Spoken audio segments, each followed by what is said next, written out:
Aí pessoal, bom, depois daquele vídeo, o último vídeo que eu fiz falando sobre arte, dos artistas com seus problemas e aquela série de coisas, eu recebi uma série de comentários e fui obrigado a fazer um vídeo sobre os artistas que se deram bem também.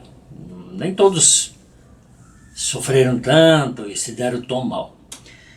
E por incrível que pareça, esses artistas são mais atuais, né? Mas tudo bem, eu também não fui correr atrás de fazer uma pesquisa, só citei alguns, né, mais conhecidos que vocês vão acompanhar e surpreende até os valores, porque na realidade a gente tem que considerar que o mundo mudou bastante e a arte hoje é muito mais valorizada do que era em 1800, 1900, né? Inclusive aquela arte de 1800 e 1900 foi extremamente valorizada, porque nós conseguimos ter o museu aqui do MASP, tudo em função ao garimpo do Bardi e a coragem, né, de comprar essas obras de arte praticamente lá na Europa a preço muito baixo, né? Nós tivemos um jornalista, mas vai estar aqui embaixo, tá? Um jornalista muito importante na época, um jornalista que se empenhou e fazia praticamente chantagem com quem tinha dinheiro para poder comprar essas obras de arte. E o Bardi garimpou na Europa uma série de obras de arte e comprou de vários artistas ou de marchands, coisas assim, a um preço muito baixo comparado com os preços que tem hoje. Hoje nós não poderíamos ter um museu do MASP se não fosse a atitude dessas duas pessoas, que são extremamente importantes na vida do MASP. Então isso quer dizer que a obra de arte valorizou bastante de lá para cá. Não tem a menor dúvida, né? Melhorou muito o nível de arte. E eu vou citar alguns artistas só para vocês acompanharem e verem que também não é tudo ruim assim, né? Não é tudo... Vamos começar com Picasso, que viveu de 1881, um período, até 1973, morreu com 91 anos. O Picasso é o exemplo do artista que alterou muito a sua trajetória de arte. É aquilo que eu falei, Picasso nunca se prendeu a nada, a ninguém, e ele alterou muito sua trajetória.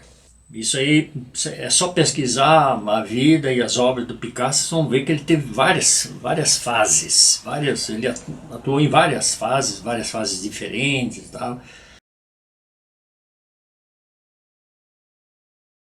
Ele era assim mesmo, sistemático e bastante certo naquilo que ele fazia, né? E a fortuna dele, quando ele morreu, ele foi calculado em torno de 250 milhões de dólares. É uma fortuna considerável para um pintor. Depois nós temos o Salvador Dalí, que também é um compatriota do Picasso, né?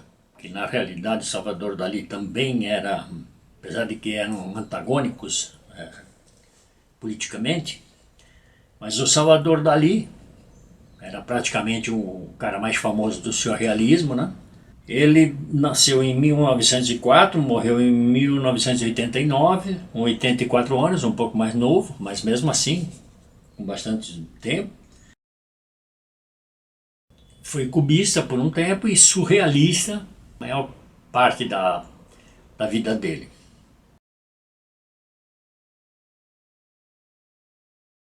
E morreu com uma fortuna calculada em 136 milhões de dólares. Uma fortuna interessante, mas vocês vão se assustar com outros números aqui, tá?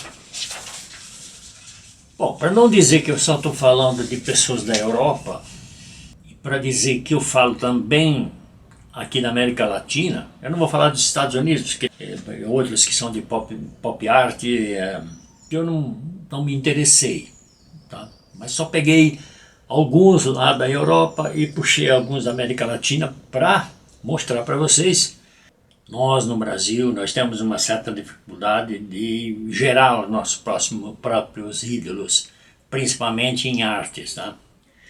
Eu vou falar aqui do Botero. Todo mundo deve saber quem é, ou pelo menos ter uma ideia de quem é o Botero. É um colombiano. Botero viveu de 1932 a 2023, ano passado.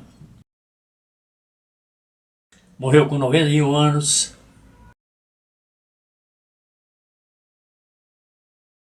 Ele fazia escultura, aquelas esculturas imensas que ele pôs em Nova York, e fazia pinturas de quadros, tal, que eu tive a oportunidade de visitar, uma exposição aqui em São Paulo.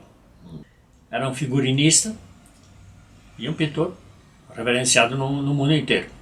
Ele morreu com uma fortuna aproximadamente de 50 milhões de dólares. Aí nós temos um pintor, é um pintor chileno, chamado Cláudio Bravo. Se você entrar no Google, é melhor você digitar Cláudio Bravo pintor, porque senão vai aparecer um outro Cláudio Bravo chileno, que foi goleiro do Barcelona por um período. Então tem um equívoco aí, quer dizer, existe alguma dificuldade de identificação. Mas esse Cláudio Bravo nasceu em 1930 e no Chile, Valparaíso, e morreu em 2011 no Marrocos. Viveu desde 1978, acho que uns 30 anos, 30, 40 anos no Marrocos. Vocês vão ter a oportunidade de ver aqui, ó, eu vou mostrar o palacete que ele morava. Aliás, ele morou em vários palacetes do Marrocos.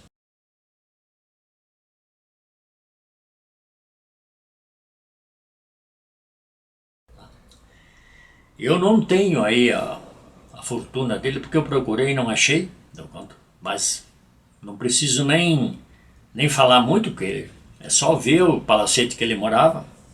E os quadros dele, nos leilões da Christian, chegaram a 1,5 milhão de dólares. Valor razoavelmente alto, né? Para um pintor vivo. Ele era um pintor hiperrealista. É um dos primeiros pintores hiperrealistas. Então vale a pena vocês verificarem. São pintores que tiveram sucesso. E eu não posso deixar de falar. Muito embora eu não concorde muito com a obra que ele faça, porque a pop art não é minha praia. Mas eu tenho obrigação de falar. Porque ele é o exemplo claro e nítido de como um artista hoje deve se comportar no mercado de arte. Ele é um exemplo a ser seguido. Você, artista que está começando, não importa o que você pinta, mire nesse exemplo. Esse cara tem o caminho certo para te indicar. Tudo bem que ele mora num país do marketing. Provavelmente, se ele tivesse ficado no Brasil, nas praias de Pernambuco, estaria lá até hoje, embaixo de um guarda-sol, tentando vender umas obras de arte a troco do almoço, a troco da janta. Eu estou falando de Romero Brito, acho que todo mundo já deve ter pensado, deve ter imaginado isso. Romero Brito nasceu em 1963, ele é um garoto para mim. Ele é um pintor que encaixou dentro do movimento pop art, que o pop art é um movimento muito mais americano. Você vê a trajetória da pintura americana, ela praticamente ela veio copiando os europeus e depois foi se separando aí com alguns artistas abstratos, né?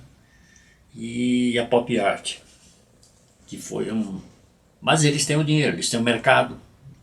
Hoje Nova York é o centro mundial das artes. Já foi Roma, já foi Viena, já foi Paris. Hoje é Nova York. Provavelmente amanhã ou depois pode ser outro país, né? Só para vocês terem uma ideia, eu vou comparar aqui. O Romero Brito fatura 250 milhões de dólares por ano. Eu vou repetir. Romero Brito fatura 250 milhões de dólares por ano. Lembra que eu falei do Picasso, que morreu com uma fortuna de 220 milhões de dólares? Pois então, Romero Brito fatura 250 milhões de dólares por ano com muitas coisas.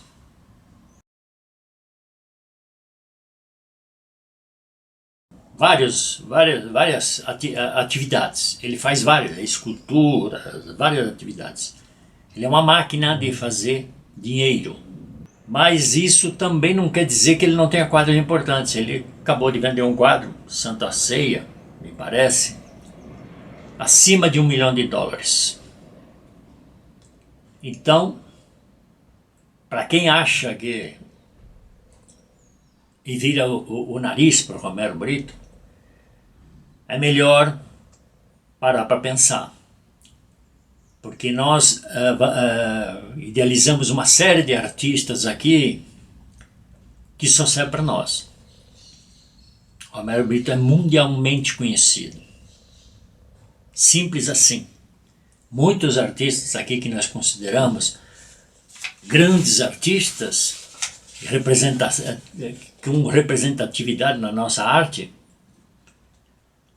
pouquíssima gente conhece, mas Romero Brito todo mundo conhece. Então ele é, hoje, o ponto de referência, é aquele ponto que você deve olhar e falar o seguinte: eu sou um artista e ele é o meu objetivo. Exatamente, você tem que estudar exatamente como ele trabalha e a forma com que ele faz. Lógico, não a obra dele, mas a maneira com que ele se vende, a maneira com que ele se vende como artista.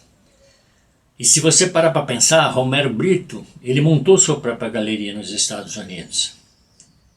Ele se representa. Essa é que é a diferença. Também, para você que está começando, tome cuidado. Muitas vezes, você pode se representar e muito bem. Tem uma dívida aqui, que provavelmente eu vou fazer no próximo filme, porque é uma dívida. Eu só falei até agora de artistas masculinos. Vou falar de artistas femininas.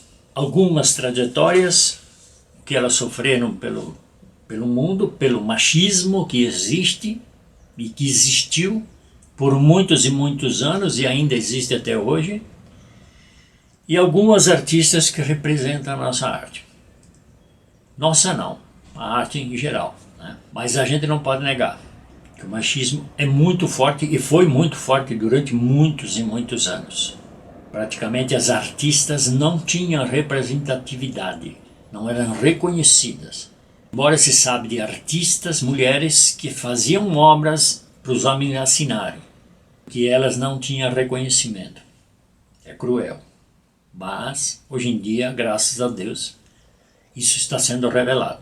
Então vocês vão ter um vídeo e uma aula falando das mulheres, que merecem muito mais do que vocês imaginam. Ok?